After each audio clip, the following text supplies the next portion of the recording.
Hello and welcome to Ninja Prep. This is Kapil Goyal, your educator and mentor for PG physics. GIC mains की preparation कर रहे हो, काफी सारे लेक्चर्स मेरे देखने को मिले भी होंगे। स्पेशल थ्योरी ऑफ रिलेटिविटी का एक क्वेश्चन हमने डिस्कस किया था लास्ट लेक्चर में। इस लेक्चर में भी हम स्पेशल थ्योरी ऑफ रिलेटिविटी के क्वेश्चन डिस्कस करेंगे। होपफुली ये जितने भी क्वेश्चंस मैं आपको करा रहा हूं बहुत अच्छे से समझ आ रहे होंगे। और आप जो भी लोग इन लेक्चर्स को देख रहे हैं सभी से रिक्वेस्ट रहेगी, प्लीज वीडियो को लाइक जरूर करें, चैनल को सब्सक्राइब जरूर करें।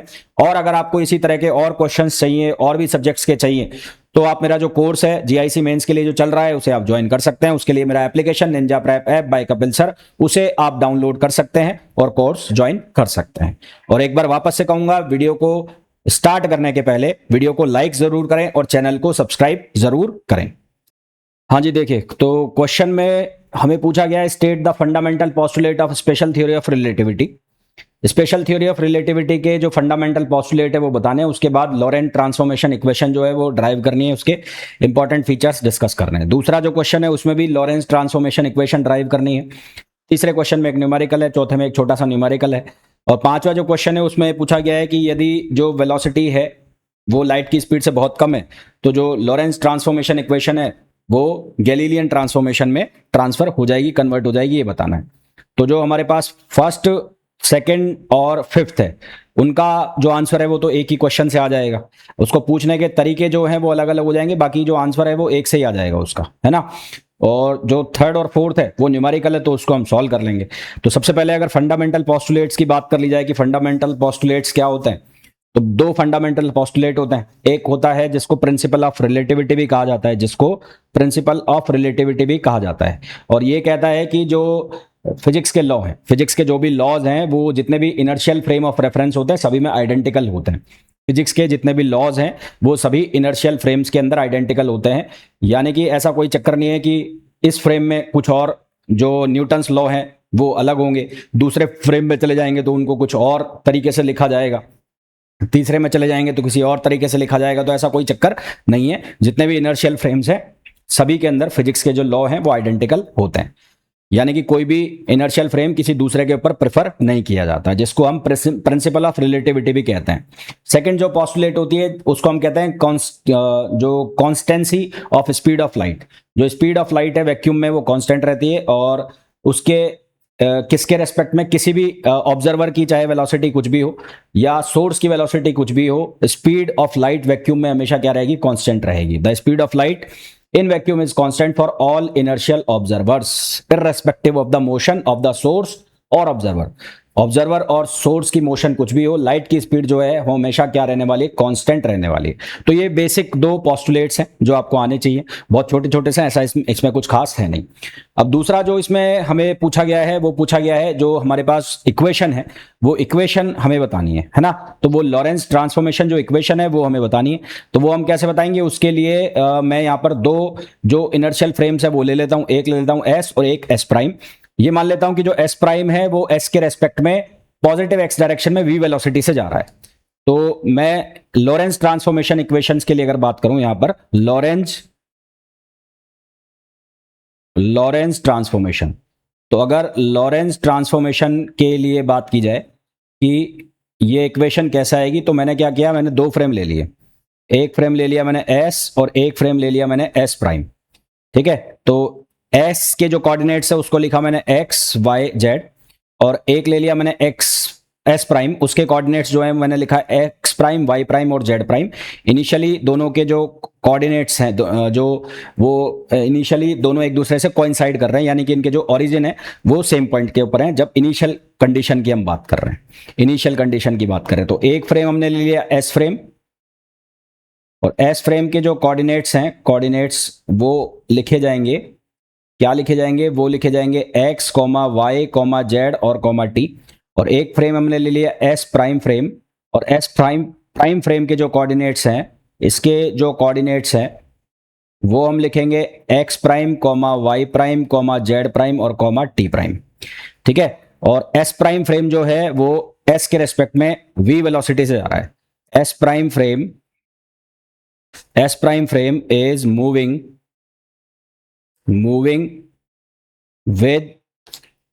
moving with constant velocity v in positive x direction, in positive x direction with respect to positive x direction with respect to S frame.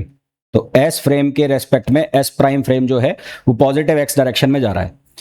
दोनों जो फ्रेम्स है उनके जो ओरिजिन पॉइंट है ओ और ओ प्राइम, उसके लिए हम मान लेते हैं जो ऑब्जर्वर है वो किसी इवेंट को टी और टी प्राइम फ्रेम पर देखता है, टी और टी प्राइम जो टाइम है उसके ऊपर देखता है, ठीक है।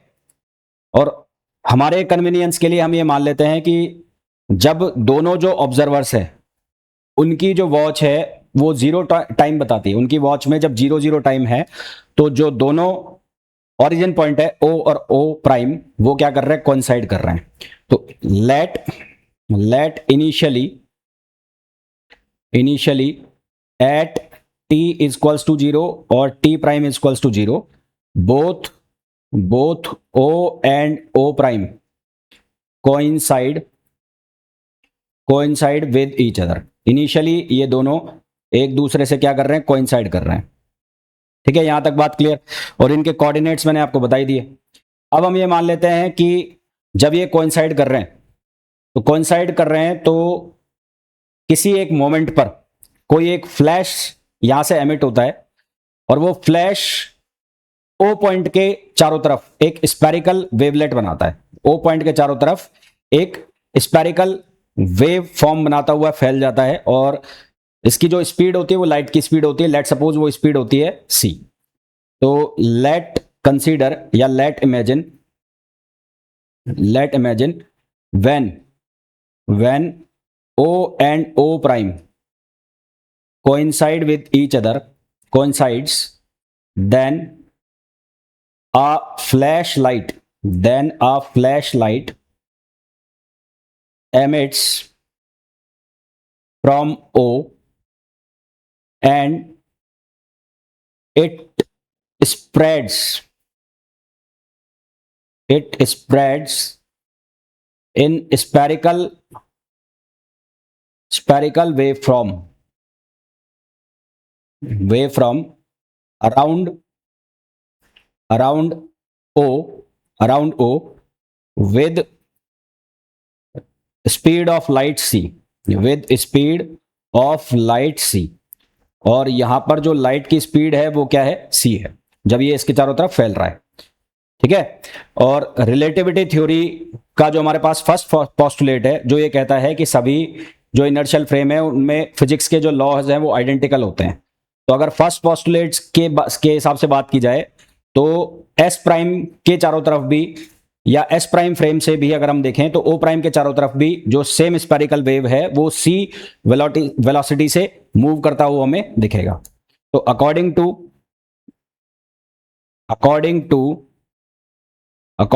First postulate this spherical waveform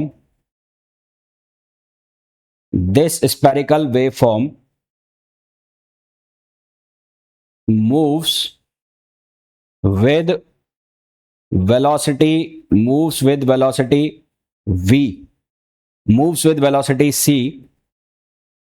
c when viewed from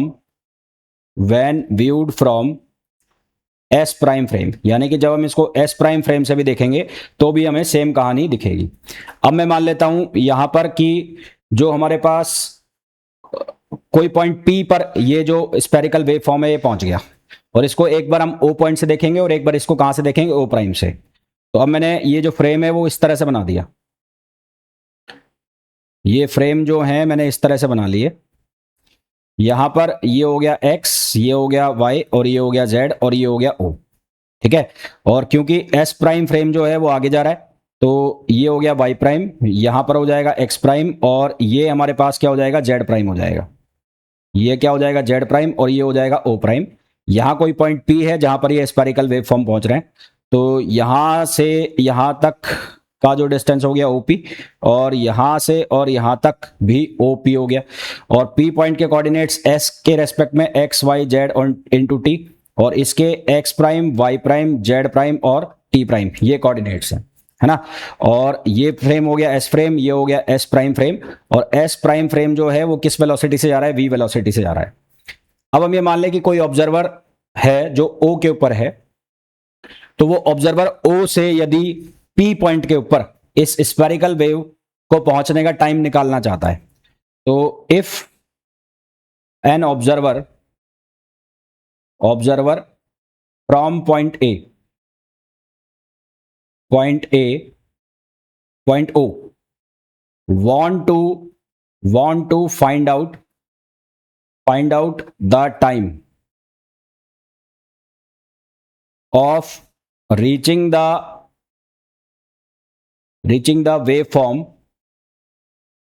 waveform at p, तो वो टाइम कैसे निकलेगा, t टाइम होता है डिस्टेंस अपॉन स्पीड या डिस्टेंस अपॉन वेलोसिटी, तो ये हो जाएगा डिस्टेंस अपॉन स्पीड, स्पीड बराबर डिस्टेंस अपॉन टाइम, तो टाइम बराबर डिस्टेंस अपॉन स्पीड, तो डिस्टेंस कितनी हो जाएगी ओपी, और स्पीड किसकी स्पीड है, लाइट की स्पीड, तो ये हो जाएगा टी।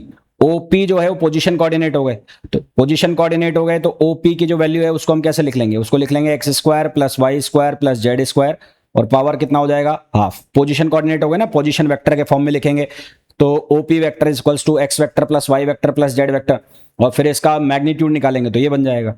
और यहाँ स्पीड हो गई है, दोनों साइड अगर मैं स्क्वायर करके लिखूंगा तो इसको मैं ऐसे लिख सकता हूँ x square plus y square plus z square, और माइनस ये c square t square equals to 0। इस तरह से मैंने एक इक्वेशन बना ली, इस इक्वेशन को मैंने नंबर दे दिया 1। अगर कोई ऑब्जर्वर अब ओ प्राइम फ्रेम से देखेगा, पी पर पहुंचने का टाइम निकालेगा, तो उसको क्या टाइम दिखाई देगा, सिमिलरली फ्रॉम ओ प्राइम है ना, तो ओ प्राइम से अगर देखेगा तो टी प्राइम इक्वल्स टू कितना हो जाएगा, ओपी प्राइम अपॉन सी, और यहां से क्या बन जाएगा, x prime square plus y prime square plus c z prime square plus z prime square minus c square और टी प्राइम स्क्वायर, ये इक्वेशन हो गई second.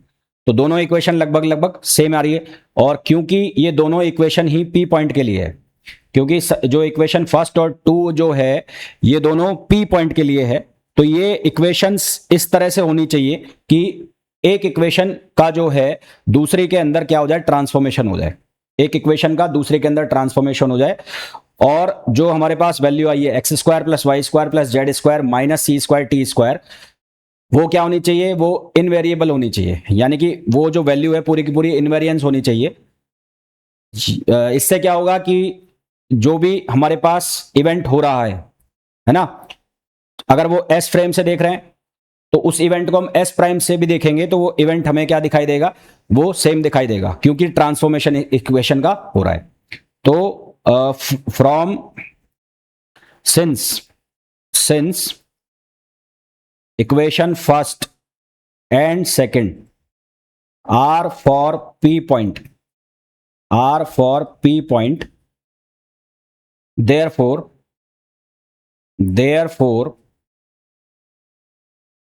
the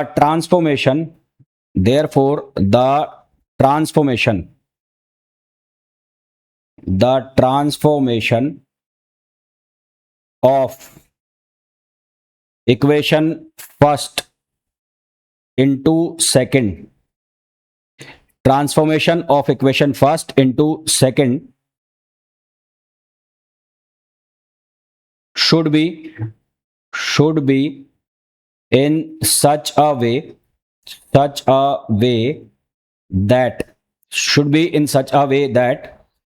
the value of x square plus y square plus z square minus c square t square is invariant, यानी कि दोनों frame के लिए इसकी जो वैल्यू है वो सेम आनी चाहिए। तो जो ट्रांसफॉर्मेशन है वो इस तरह से होना चाहिए कि ये दोनों वैल्यू क्या आ जाए, सेम आ जाए। तो इसके पहले हमने ये पढ़ा हुआ है गैलीलियन ट्रांसफॉर्मेशन, और गैलीलियन ट्रांसफॉर्मेशन जो है वो रिप्रेजेंट करता है जो हमारे पास इनर्शियल फ्रेम्स होते हैं उनके कोऑर्डिनेट ट्रांसफॉर्मेशन को। तो we know that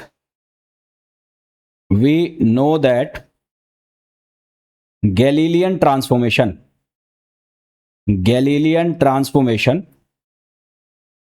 Galilean transformation represents the transformation of coordinates of inertial frames. तो गैलीलियन ट्रांसफॉर्मेशन जो है वो रिप्रेजेंट करता है किसको? जो ट्रांसफॉर्मेशन हो रहा है कोऑर्डिनेट्स के इनर्शियल फ्रेम में। तो हमारे पास यहां पर जो वेलोसिटी है वो x के अलोंग है, तो x प्राइम क्या लिखा जाएगा? वो लिखा जाएगा x माइनस वी टी, ये अकॉर्डिंग टू गैलीलियन ट्रांसफॉर्मेशन है। y प्राइम क्या लिखा जाएगा? y लिखा जाएगा। z प्राइम क्या लिखा जाएगा? z लिखा जाएगा। और t प्राइम जो है वो क्या लिखा जाएगा? t लिखा जाएगा। और t प्राइम जो है वो क्या लिखा जाएगा? t लिखा जाएगा, क्योंकि जो मोशन है वो x डायरेक्शन में है, इसलिए केवल और केवल जो चेंज आएगा वो किस में आएगा? x डायरेक्शन में आएगा। अब ये जो इक्वेशन थर्ड वाली वैल्यू है ये कहां सब्स्टिट्यूट करेंगे? मैं इक्वेशन सेकंड में। तो from equation third and second, तो इक्वेशन थर्ड एंड सेकंड से क्या लिखा जाएगा? ये लिखा जाएगा x minus v T square plus यहां हो जाएगा y स्क्वायर प्लस यहां हो जाएगा z square minus c square t square equals to 0। इस ब्रैकेट को मैं ओपन कर दूंगा, इस ब्रैकेट को ओपन करूंगा तो ये बनेगा x स्क्वायर और प्लस यहां ब्रैकेट में लिख लूंगा minus 2x v t, a minus b का होल स्क्वायर का फॉर्मूला लगेगा, x v t plus v square t square, इसका वी स्क्वायर टी स्क्वायर बनेगा, प्लस यहां रहेगा y square plus z square minus c square t square equals to 0। अब जो हमारे पास ये इक्वेशन आई है, इस इक्वेशन में ये वाला टर्म एक्स्ट्रा आ रहा है, ये वाला जो टर्म है एक्स्ट्रा आ रहा है। तो the term minus 2x v t plus v square t square is extra term, hence coordinate transformation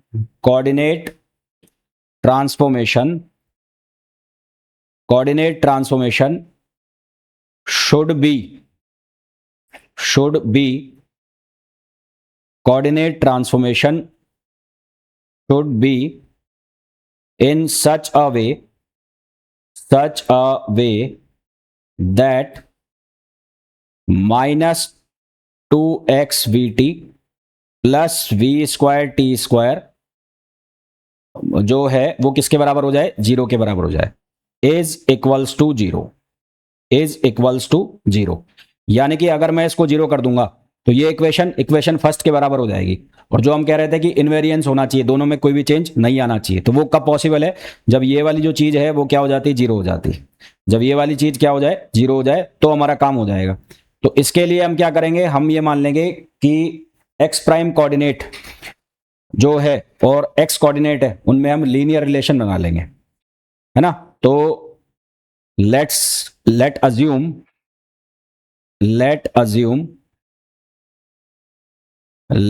assume linear transformation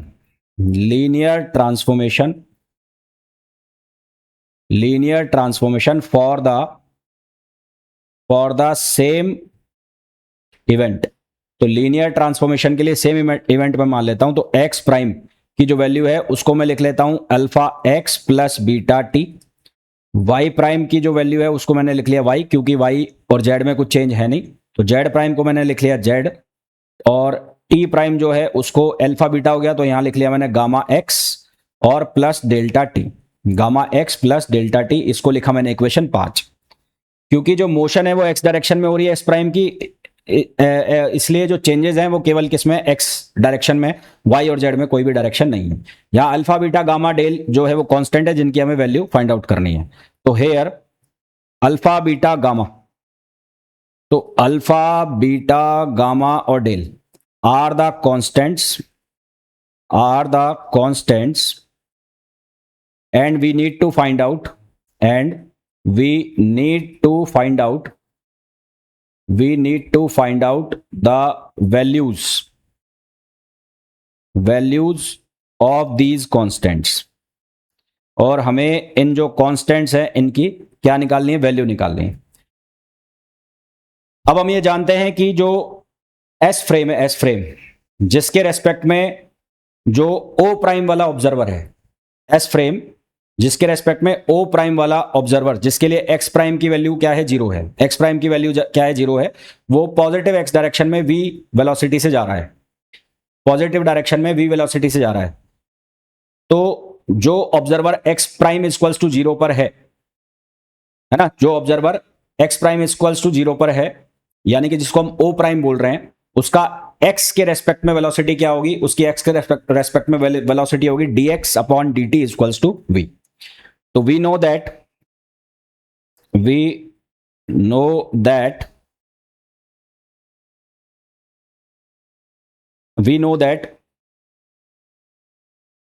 observer at O prime, observer at O prime, जिसके लिए x प्राइम की value क्या है, zero, observer at O prime is moving in positive x direction with respect to S frame, तो इसके लिए dx upon dt क्या हो जाएगा, v हो जाएगा। किसके रेस्पेक्ट में देख रहे हैं हम, S फ्रेम के रेस्पेक्ट में देख रहे हैं, तो dx अपॉन dt की वैल्यू क्या हो जाएगी, v हो जाएगी। तो हमारे पास इक्वेशन 5 जो है, तो फ्रॉम इक्वेशन 5, तो इक्वेशन 5 में हम x प्राइम की वैल्यू को क्या करेंगे, जीरो। तो हमारे पास लिखा हुआ है x prime equals to alpha x plus beta t, तो यहां मैंने इस वैल्यू को जीरो करा, ये हो गया alpha x plus beta T. अब मैं इसको डिफरेंशिएट कर दूं टी के रेस्पेक्ट में, तो इसको मैं लिखूंगा अल्फा, ये हो जाएगा dx upon dt plus beta, और यहां से हमारे पास dx अपॉन dt जो है उसकी वैल्यू आएगी माइनस अल्फा अपॉन बीटा, नहीं माइनस बीटा अपॉन अल्फा, तो उसकी जो वैल्यू हमारे पास बनेगी वो बनेगी माइनस बीटा अपॉन अल्फा। अब क्योंकि dx अपॉन dt किसके बराबर है, v के बराबर है, तो इसको हम लिखेंगे beta upon alpha equals to minus v, ये माइनस मैंने इधर ले लिया, तो यहां से बीटा की वैल्यू हो जाएगी माइनस वी अल्फा, बीटा की जो वैल्यू है वो कितनी हो जाएगी, माइनस वी अल्फा। तो अब ये वैल्यू अगर मैं यहां डालता हूं, तो इसलिए एक्स प्राइम की जो वैल्यू है वो क्या बन जाएगी, अल्फा एक्स माइनस बीटा की वैल्यू v अल्फा टी, तो x prime equals to alpha common आ गया, x माइनस वी टी, तो यहां से x प्राइम जो है वो इस फॉर्म में ट्रांसफॉर्म हो गया, x प्राइम जो है वो इस फॉर्म में ट्रांसफॉर्म हो गया। अब हम किसके लिए निकालेंगे, अब हम ये अभी हमने o प्राइम ऑब्जर्वर को चलाया s के रेस्पेक्ट में, अब हम ये देखेंगे कि जब एस फ्रेम आगे चला गया तो उसको जो ओ ऑब्जर्वर है, ओ वाला, ओ पर बैठा हुआ है, वो उसको पीछे जाता हुआ दिखेगा, वो कहां जाता दिखेगा, पीछे जाता हुआ दिखेगा। तो सिमिलरली जब हम एस प्राइम फ्रेम से देखेंगे, similarly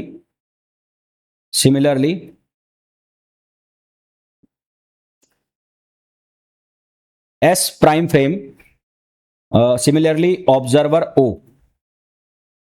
observer at O with respect to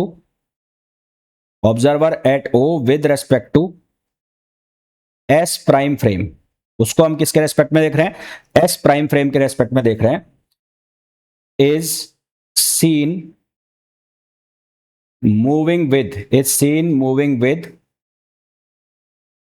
minus v velocity, यानी कि ये वापस जाता हुआ दिखेगा हमें माइनस v वेलोसिटी से। तो यहां पर हमें क्या करना है, यहां पर ओ ऑब्जर्वर के लिए x की वैल्यू क्या करनी है, जीरो, तो हमारे पास जो टाइम की इक्वेशन है वो है t प्राइम इक्वल्स टू क्या है, अल्फा बीटा गामा, तो यहां है gamma x plus delta T, तो x की वैल्यू को मैं क्या कर दूंगा, जीरो, तो ये हो जाएगा डेल्टा टी, ये क्या बन जाएगा हमारे पास, डेल्टा टी बन जाएगा, है ना, ये हमारे पास क्या बन जाएगा, डेल्टा टी। और क्योंकि ये नेगेटिव एक्स डायरेक्शन में जा रहा है, तो यहां पर हमारे पास एक इक्वेशन और आएगी, वो क्या आएगी, वो आएगी d x prime upon d t equals to क्या बनेगा, minus v, d x prime upon d t equals to minus v, और ये क्या बन गया, टी प्राइम, ये क्या बन गया हमारे पास, टी प्राइम नहीं, एक्स प्राइम होगा ना, इक्वेशन क्या थी, alpha x plus beta t, हाँ अल्फा एक्स, एक minute, t prime equals to delta t, हाँ ये इक्वेशन हमारे पास बन गई, और d x prime upon d t equals to minus v. तो एक इक्वेशन तो मैंने ये ले ली, ये वाली t prime equals to delta t, और एक इक्वेशन मैंने ले ली ये वाली, कहाँ पे गई, एक्स प्राइम, एक्स की वैल्यू जीरो कर दें, तो एक इक्वेशन मेरे पास ये है x prime equals to alpha x plus beta t, तो यहां पर भी एक्स की वैल्यू जीरो करूंगा, तो ये हो जाएगा बीटा टी। तो अब मैं क्या करूंगा, यहां से टी की वैल्यू उठा के लाऊंगा, तो x prime equals to beta, t की वैल्यू कितनी हो जाएगी, टी की वैल्यू हो जाएगी t prime upon del, t की वैल्यू कितनी हो जाएगी, टी प्राइम अपॉन डेल। तो ये हमारे पास हो गया x prime equals to beta t prime upon del. अब मैं इसका डिफरेंशिएशन कर दूंगा पार्शियल, तो ये हो जाएगा d x prime upon d t prime equals to ये हो जाएगा beta upon delta, beta upon delta पर d x prime upon d t किसके बराबर है, माइनस वी। तो यहां से ये किसके बराबर हो जाएगा, माइनस वी। तो बीटा इक्वल्स टू कितना हो जाएगा, minus v del, beta equals to कितना हो जाएगा, माइनस वी डेल। ये किसकी वैल्यू हो जाएगी, बीटा की, है ना। यहां से beta equals to minus v del, और हमने ये पढ़ा है कि बीटा जो है माइनस वी अल्फा के बराबर है। तो since beta equals to minus v alpha, तो यहां से इन दोनों को अगर मैं बराबर करूं तो यहां से मेरे को क्या मिल जाएगा, अल्फा इक्वल्स टू डेल्टा। तो यहां से अल्फा की जो वैल्यू है वो किसके बराबर आ गई, डेल्टा के बराबर आ गई। तो अल्फा की वैल्यू डेल्टा के बराबर आ गई, तो टी प्राइम का जो हमारे पास इक्वेशन है उसको मैं क्या लिख दूंगा, यहां पर गामा एक्स और डेल की जगह मैं क्या लिख दूंगा, अल्फा लिख दूंगा। तो गामा एक्स और डेल की जगह मैं क्या लिख दूंगा, अल्फा लिख दूंगा। तो hence t prime equals to gamma x और अल्फा डेल की जगह आ जाएगा अल्फा टी। तो हमारे पास जो इक्वेशन आई वो चार इक्वेशन इस तरह से आ गई। तो वी गेट इक्वेशंस, तो हमारे पास इक्वेशंस जो आई वो कौन कौन सी आई, x prime equals to alpha x minus v t, y prime equals to y, z prime equals to z, और टी प्राइम इक्वल्स टू ये इक्वेशन आ गई हमारे पास टी प्राइम की, gamma x plus alpha t. ये हमारे पास equation आ गई, ठीक है, ये हमारे पास इक्वेशन आ गई। और इस इक्वेशन को हम नंबर दे दे 5, और यहां पर ये इक्वेशन कौन सी हो जाएगी, 6 हो जाएगी। तो ये पूरी की पूरी इक्वेशन कौन सी हो गई, 6 इक्वेशन हो गई। तो ये जो इक्वेशन है इक्वेशन 6, इसको हम कहां रख देंगे, हमारे पास जो इक्वेशन थी कौन सी वाली, सेकंड वाली इक्वेशन, उसके अंदर वैल्यू रख देंगे। सेकंड वाली कौन सी थी, ये वाली इक्वेशन जो थी हमारे पास एक्स प्राइम वाली, इसके अंदर हम वैल्यू रख देंगे।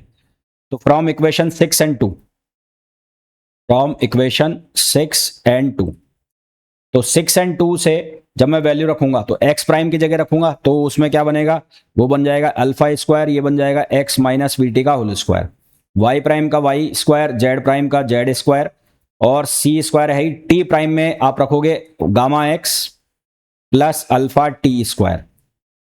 अब इनको आप स्क्वायर को एक्सपेंड करोगे, एक्सपेंड करने के बाद जब इनको आप रीअरेंज करके लिखोगे, तो रीअरेंज करके लिखने के बाद आपके पास इक्वेशन बनेगी alpha square minus c square gamma square और एक्स स्क्वायर, प्लस यहां पर क्या बन जाएगा, वाई स्क्वायर में क्या बनेगा, यहां पर बनेगा -2 alpha square v, -2 alpha square v, -2 यहां पर बनेगा सी स्क्वायर गामा अल्फा, और यहां पर आपके पास रहेगा x t as it is, y square plus z square में कोई चेंज नहीं आएगा, और जो टी स्क्वायर का कॉफिशिएंट है वो बन जाएगा minus alpha square v square और plus c square alpha square equals to 0, c square alpha square equals to 0। इसको हम कंपेयर करेंगे इक्वेशन फर्स्ट से।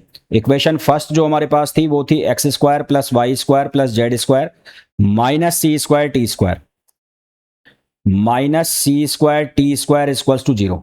तो इन दोनों को कंपेयर करेंगे, तो आफ्टर कंपेयरिंग बोथ इक्वेशंस, इन दोनों इक्वेशन को जब हम कंपेयर करेंगे तो हमें क्या मिलेगा, हमें मिलेगा alpha square minus c square gamma square equals to 1, फिर हमें मिलेगा -2 alpha square v -2 c square gamma alpha equals to 0, और एक हमें मिलेगा minus alpha square v square, है ना, minus alpha square v square plus c square alpha square equals to 0। तो हमें c square equals to c square, तो हमें यहां से जब हमने कॉफिशिएंट्स को कंपेयर किया तो ये वैल्यू हमें मिली। तो अब तीसरा वाला उठाओगे तो यहां से हम क्या लिख सकते हैं, यहां से हमारे पास बनेगा तो फ्रॉम थर्ड, यानी कि ये वाला, तो यहां से मैंने बनाया अल्फा स्क्वायर को कॉमन लिया, ये बनाया मैंने c square minus v square, c square minus v square equals to c square. तो अल्फा की वैल्यू यहां से बन जाएगी 1 upon under root v square upon c square, जो कि गामा की वैल्यू बनती है, जिसको लॉरेंस ट्रांसफॉर्मेशन फैक्टर कहा जाता है, जिसको क्या कहा जाता है, लॉरेंस ट्रांसफॉर्मेशन फैक्टर कहा जाता है। सिमिलरली जो सेकंड वाला है उसको मैं 0 के बराबर करूंगा, और उसको जब 0 के बराबर करूंगा तो -2 alpha square v -2c square alpha gamma equals to 0। तो यहां से गामा की वैल्यू हमारे पास आएगी -α_v/c², -α_v/c²। और ये वैल्यू जब हम इक्वेशंस में सब्सटीट्यूट करेंगे तो आफ्टर सब्सटीट्यूशन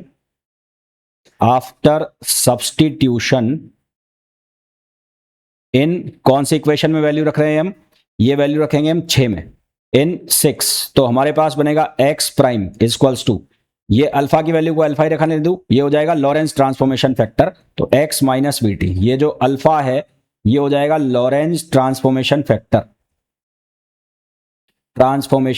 जो कि गामा से भी लिखा जाता है। मैं यहां पर नहीं लिख रहा हूं क्योंकि मैंने गामा कांस्टेंट ले लिया है, इसलिए मैं उसको नहीं लिख रहा हूं। तो ये जो अल्फा की वैल्यू हो जाएगी जो कि मैंने निकाल ली, y प्राइम में कोई चेंज नहीं आएगा, z प्राइम में कोई चेंज नहीं आएगा, और t प्राइम की वैल्यू क्या हो जाएगी, गामा x था, t प्राइम कितना था, गामा x, t प्राइम की वैल्यू थी gamma x plus alpha t, तो गामा x की वैल्यू रखो, तो गामा की वैल्यू -α_v/c², और यहां पर कितना हो जाएगा अल्फा टी, इसको रीअरेंज करके लिखो तो अल्फा कॉमन आ गया, ये हो जाएगा t minus v/v, t minus ये हो जाएगा vx, यहां x भी लगाओ, तो t माइनस vx/c²। तो ये हमारे पास लॉरेंस ट्रांसफॉर्मेशन क्या आ गए, कोऑर्डिनेट्स आ गए। ट्रांसफॉर्म करने के बाद हमारे पास जो कोऑर्डिनेट्स बनते हैं वो वैल्यू हमारे पास आ गई। क्लियर है। अब ये तो आ गए हमारे पास लॉरेंस ट्रांसफॉर्मेशन इक्वेशंस, इनको हम कहते हैं लॉरेंस ट्रांसफॉर्मेशन इक्वेशंस, इनको हम क्या नाम देते हैं, लॉरेंस ट्रांसफॉर्मेशन इक्वेशन। ठीक है। अब यदि हमें कहा जाए कि जो एस प्राइम फ्रेम है उसकी वेलोसिटी लाइट की स्पीड के रेस्पेक्ट में बहुत कम है, तो if velocity of S prime frame is negligible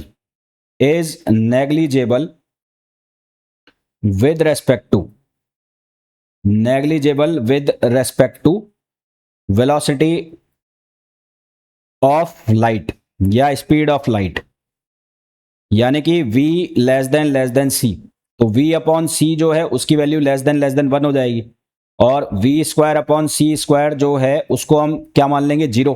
तो हमारे पास जो अल्फा की वैल्यू है वो है 1/√1 - v²/c², तो वो अप्रोच कर जाएगी किसको, 1 को, और वो अप्रोच कर जाएगी 1 को, तो हमारे पास इक्वेशन बन जाएगी x prime equals to x minus v t, y prime equals to y, z prime की वैल्यू z, और t प्राइम की वैल्यू क्या हो जाएगी, t प्राइम की वैल्यू हो जाएगी t minus vx/c², t minus vx/c², v/c को हम नेग्लेक्ट कर चुके हैं, तो ये क्या हो जाएगा, ये हमारे पास t प्राइम इक्वल्स टू क्या हो जाएगा, t हो जाएगा। तो जो हमारे पास ये जो वाली इक्वेशन है ये हो जाएगी Galilean transformation.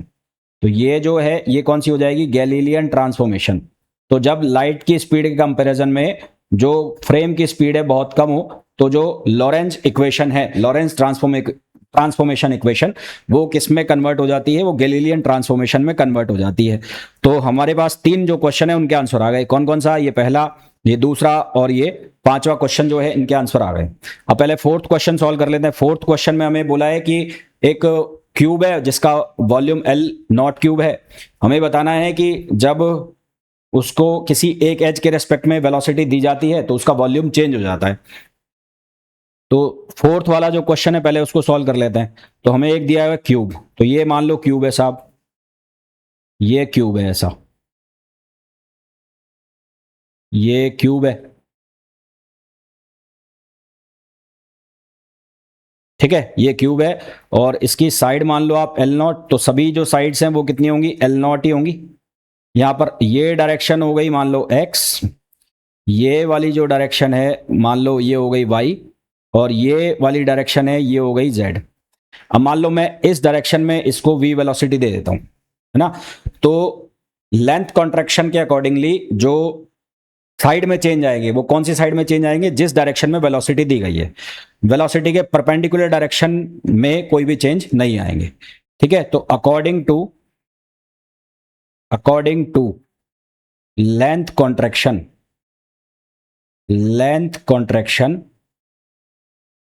Side parallel to parallel to velocity will change while other sides perpendicular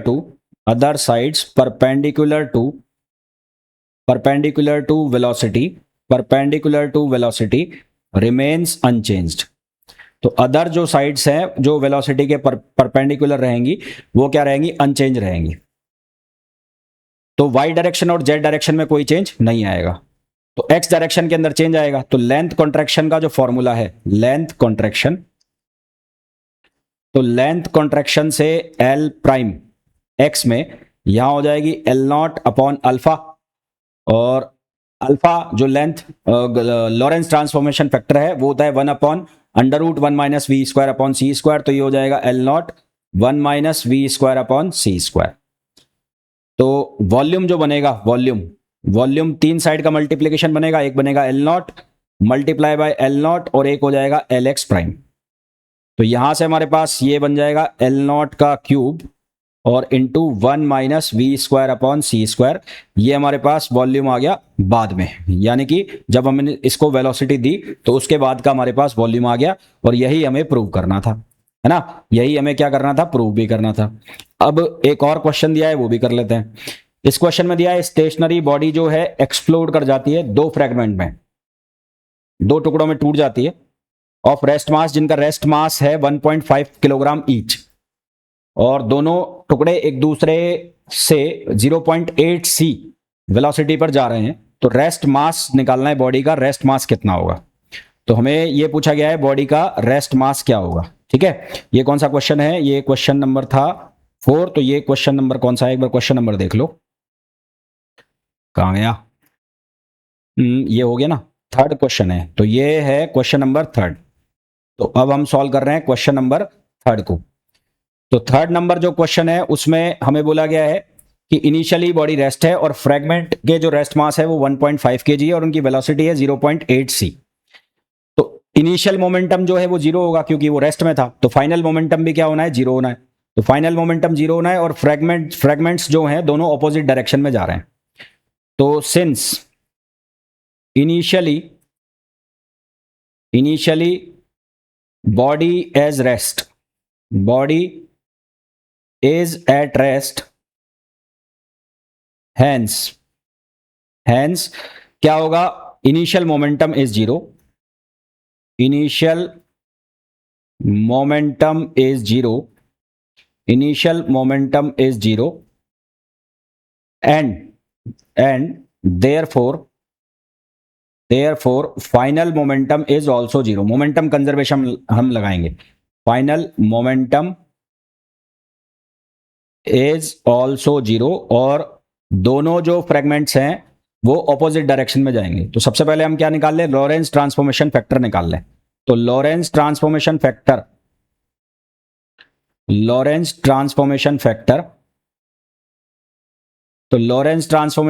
को हम गामा से लिख लें, अल्फा से लिख लें. तो ये हो जाएगा 1 minus v square upon c square. तो यहां से gamma is equals to 1 upon under root 1 minus v की वैल्यू 0.8 सी है. तो ये हो जाएगा 0.8 c square upon c square. C square से सी स्क्वायर कट जाएगा, ये 8 का स्क्वायर हो जाएगा 64.36 बचेगा, 0.6 बचेगा. तो यहां से ये बचेगा 1 अपॉन 0.6, जिसको सिंप्लीफाई करेंगे तो 1.667 आएगा. तो ये हमारे पास किसकी वैल्यू आ जाएगी, गामा की वैल्यू आ जाएगी. तो हम निकाल लेंगे टोटल एनर्जी आफ्टर एक्सप्लोजन. तो एनर्जी ऑफ ईच फ्रेगमेंट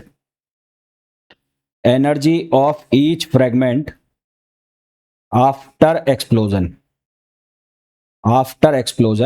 तो ये कैसे निकाला जाएगा, E equals to gamma MC square. Gamma की वैल्यू हमने निकाल ली है, कितनी है 1.667, और मास जो है वो कितना है 1.5 m है, 1.5 है, और C स्क्वायर रहेगा. तो यहां से इसको सॉल्व करेंगे तो ये आएगा 2.5 C स्क्वायर. अब क्योंकि जो टोटल दो फ्रेगमेंट है, तो since there are two fragments, तो क्योंकि दो फ्रेगमेंट्स है तो ई टोटल जो है वो 2 टाइम्स हो जाएगा. तो ये हो जाएगा 2 इंटू 2.5 सी स्क्वायर तो ये बन जाएगा 5c²। अब क्योंकि जो एनर्जी है वो कंजर्व रहेगी तो इनिशियल एनर्जी और फाइनल एनर्जी को क्या कर देंगे, बराबर कर देंगे। तो हम यहां पर लगाएंगे एनर्जी कंजर्वेशन। तो अब हम लगाएंगे एनर्जी कंजर्वेशन। तो एनर्जी कंजर्वेशन जब हम लगाएंगे तो इनिशियल एनर्जी, मान लेते हैं जो मास है वो m है, तो mc² इक्वल्स टू हो जाएगा 5c²। यहां ये मैंने मान लिया let initial mass equals to 5 kg। तो यहां से इक्वल्स टू m। तो यहां से m जो है वो कितना आ जाएगा, 5 kg आ जाएगा, क्योंकि c² से c² कट जाएगा तो इनिशियल जो मास है वो कितना आ जाएगा, 5 kg आ जाएगा। तो होपफुली जितने भी क्वेश्चंस मैंने आपको कराए हैं वो बहुत अच्छे से आपको समझ आ गए होंगे। मिलते हैं नेक्स्ट वीडियो में। Till then thank you, bye bye.